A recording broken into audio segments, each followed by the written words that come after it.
You don't see things in your life as they are. You see things in life as you are.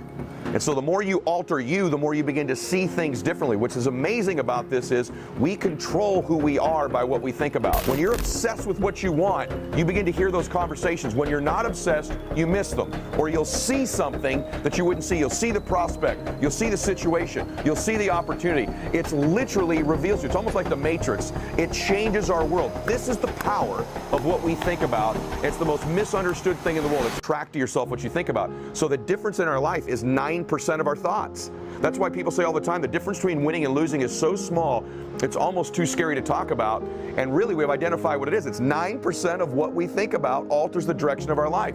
So what I'm here to tell you today is you've got to hone in and get aware of what you think about and then alter those 9% of the thoughts that are variable on a daily basis to serve you. So remember this, you don't see things in your life as they are. You see things in life as you are.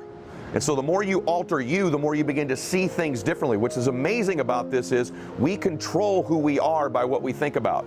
Think about this just for a second. Wherever you're sitting watching this, the chair that you're sitting in, if you're sitting in a chair, if you're driving in a car and you're listening to this, that seat you're in started in someone's mind as a thought.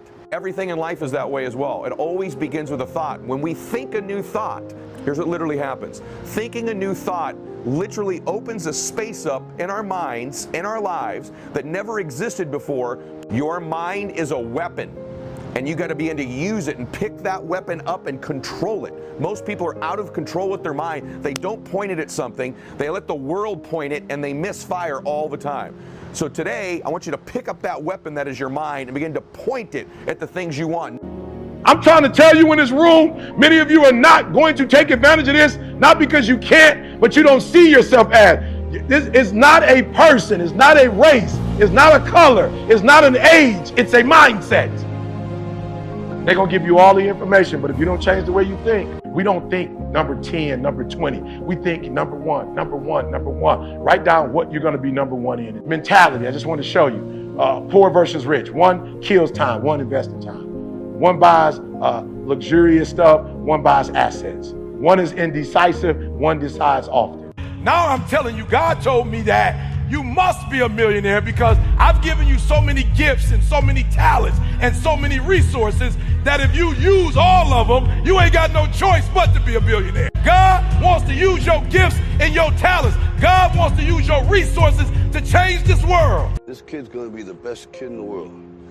This kid's gonna be somebody better than anybody ever knew. You, me, or nobody is gonna hit as hard as life. But it ain't about how hard you hit. It's about how hard you can get hit and keep moving forward.